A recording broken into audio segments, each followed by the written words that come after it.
Hello और welcome back to our YouTube channel. कैसे हैं आप सभी? आई होप आप सभी अच्छे होंगे, अच्छे से पढ़ रहे होंगे।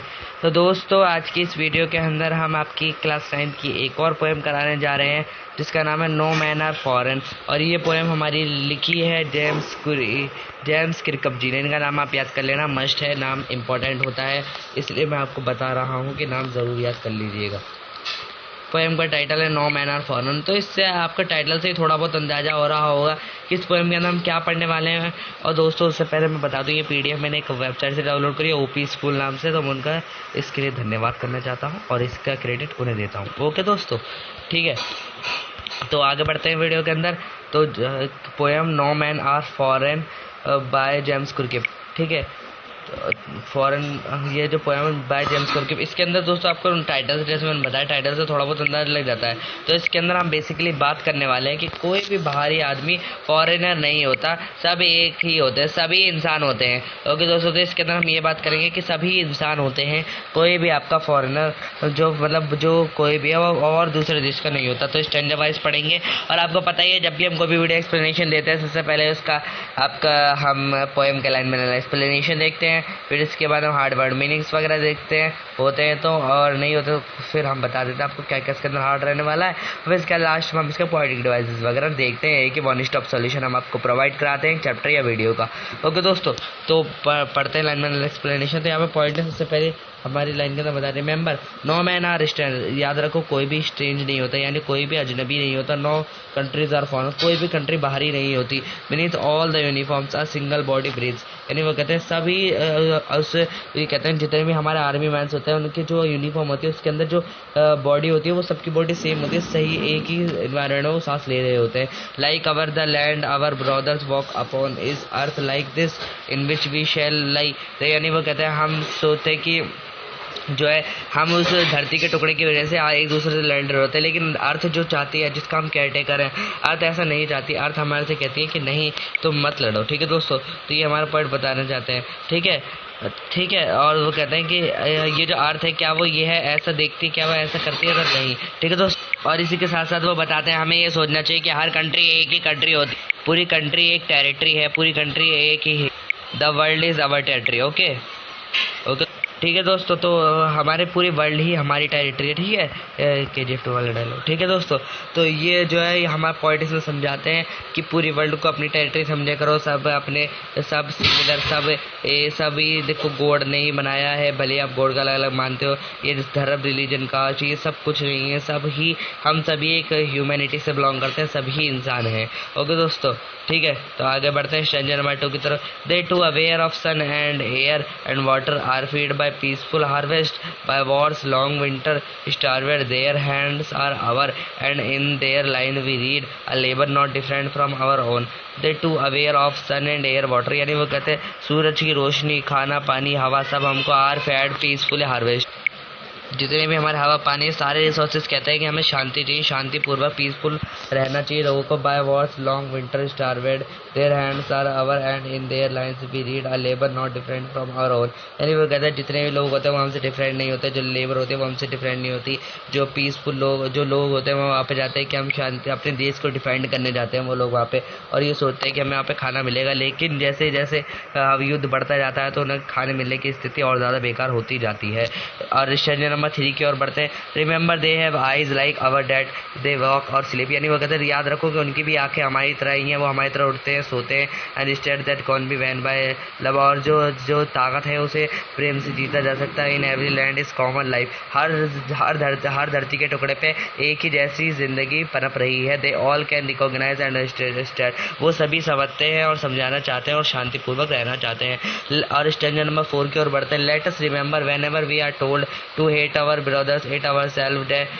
वो कहते हैं ये सभी दुनिया में जो है ना, हम सब भाई हैं, लेकिन कुछ लोग हैं जो हमारे पूरी दुनिया में पॉइजन फैला रहे हैं, यानी जहर फैला रहे हैं। वो ऐसा कहना चाह रहे हैं कि सारे लोग, कुछ लोग हैं जो हमें हेट के बारे में बताते हैं कि इससे घृणा करो, इनसे बात मत करो, ये हमारे जैसे नहीं है।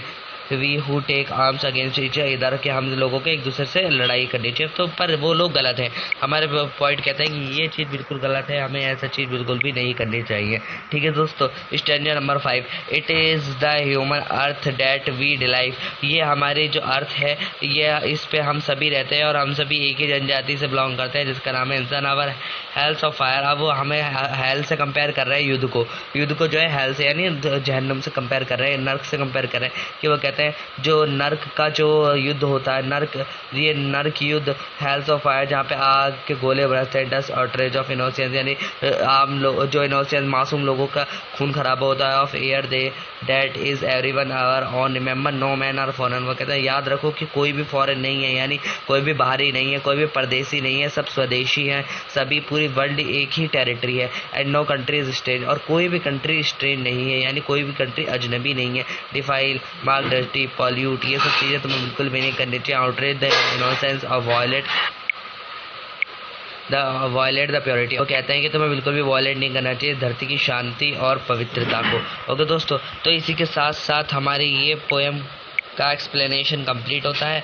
ठीक है दोस्तों, इसका कंप्लीट होता है एक्सप्लेनेशन, और बस हमारा पॉइंट एंड में यही मैसेज हमें देना चाहते हैं कि कोई भी मैन फॉरेनर नहीं होता, सभी एक ही परदेशी नहीं होते, सभी स्वदेशी होते हैं। आइए अब आपको समझ में आ गया हो, अब इसके हार्ड वर्ड मीनिंग वगैरह देखते हैं। बीनीथ का मतलब दोस्त होता है अंडर, यानी जो यूनिफॉर्म के अंदर, और स्ट्रेंज का मतलब अजनबी यानी अननोन, जो मैंने आपको बता ही दिया था। फिर इसके बाद आगे ये डिस्पोज, डिस्क्लोज, डिप्राइव, यानी इन सभी का मतलब यही है, डिस्पोज, डिप्राइव। ठीक है दोस्तों, आगे बढ़ते हैं और आगे ठीक है, और कोई इसमें हार्ड वर्ड मीनिंग अभी देख लेते हैं। कॉमन लाइफ, अंडरस्टैंड, रिकॉग्नाइज, इन सभी का मतलब आपको पता ही होगा। तो ये एक हमारी क्रोनोलॉजी दे रखी है, इसे आप सॉल्व करिएगा जिससे कि आपके दिमाग में वो बने, क्या कहते हैं दोस्तों, आपका माइंड बूस्ट। ठीक है दोस्तों, ये क्रोनोलॉजी सॉल्व कर दीजिएगा। ओके, अब बात कर लेते हैं लिटरली डिवाइसेस की, अकेले पॉइंटिक डिवाइसेस की। तो सबसे पहले लिटरली डिवाइसेस में राइमिंग स्कीम आती है। इस पूरी पोएम के अंदर कोई भी राइमिंग स्कीम आपकी नहीं है। ठीक है दोस्तों, अब ये एलिट्रेशन यूज हुआ है हमारा सेकंड पॉइंटिक डिवाइस, एलिट्रेशन। एलिट्रेशन हमको पता ही है, जब भी कॉन्सोनेंट साउंड रिपीट हो रही होती है तो उसे हम एलिट्रेशन कहते हैं। ठीक है दोस्तों, एलिट्रेशन कहते हैं। ठीक है, स्टैंजा नंबर 1 में बॉडी ब्रीथ्स। ठीक है दोस्तों, यहाँ पे दे रखा है स्टैंजा नंबर 1 के अंदर बॉडी ब्रीथ है, बी साउंड रिपीट हो रहा है। इसमें विंटर्स वॉर विंटर, इसमें वो डब्ल्यू साउंड रिपीट हो रहा है। फिर इसका मेटाफर जब भी हम डायरेक्ट कंपैरिजन करते हैं without using of as and like, तब हम इसे मेटाफर कहते हैं। स्टैंजा नंबर 1 और 2 में हमें ये देखने को मिलता है। यूनिफॉर्म हमें रेफर करते हैं मिलिट्री को रेफर करते हैं, जैसे मैंने आपको बताया war's time is compare to the winter से। वॉर्स टाइम को जब जो उन्होंने वॉर के टाइम की जो वहाँ पे वर्णन किया है उस चीज़ का, तो वो हमारा विंटर के सीजन से कंपैरिजन करते हुए क्या है, रिपीटेशन यानी एक ही वर्ड को बार बार यूज़ करना। तो दोस्तों रिमेंबर जो है पूरी word is repeated 5 times in the, 5 बार वो पूरे पोएम के अंदर रिपीट हुआ है। और remember no man are foreign, no countries are is repeated. तो दोस्तों ये चीज़ जो ये वाली जो पूरा लाइन है, ये जो पूरा आपका सेंटेंस है ना, ये आपका स्टैंडर्ड नंबर 1 और 5 के अंदर बार बार रिपीट हुआ है। इसके बाद बात करते हैं आपके इंजॉयमेंट, एक और है इसके अंदर। इंजॉयमेंट जो होता है दोस्तों, जब भी हमारी लाइनें चल रही होती है बिना कोई पंक्चुएशन मार के, बिना कोई कॉमा के, तो हम उसे कहते हैं इंजॉयमेंट। और ये हमारा कहाँ देखने को मिलता है, स्टैंडर्ड नंबर 1 में लाइन 2, 3, 4 में, स्टैंडर्ड नंबर 2 में लाइन 3 एंड 3 में। ठीक है दोस्तों, और फिर इसके बाद 3 एंड 4 होगा। ठीक है, स्टैंजा नंबर 2 के अंदर देखते हैं कहाँ देखने को मिलता है आपका। स्टैंजा नंबर 2 के अंदर लाइन 3 एंड 4 के अंदर देखो, ये देखो यहाँ पर देखने को मिलता है। ठीक है दोस्तों, ठीक है, आगे बढ़ते हैं। आगे आपका कहाँ इंजॉयमेंट देखने को मिलता है, सारी चीज़ें इसी के अंदर डिस्कस करते हैं। और फिर आपको स्टैंजा नंबर आपके 3 में देखने को मिलेगा, 1 2 3 लाइन में, स्टैंजा नंबर 4 में देखने को मिलेगा लाइन 1 एंड 2 में, और स्टैंजा नंबर 5 में देखने को मिलेगा लाइन 2 एंड 3 में। स्क्रीनशॉट वगैरह ले सकते हैं, मैं इसे थोड़ा छोटा कर देता हूँ, आप इसका स्क्रीनशॉट वगैरह ले सकते हैं। लेने की जरूरत नहीं है क्योंकि आपको ये पूरी कंप्लीट पीडीएफ हमारी अवेलेबल हो जाएगी टेलीग्राम चैनल पे, वहाँ से जाके आप चेकआउट कर सकते हैं। और हाँ, आप बिल्कुल भी ना भूलिए बाय जेम्स कॉर्पिक का नाम याद करना।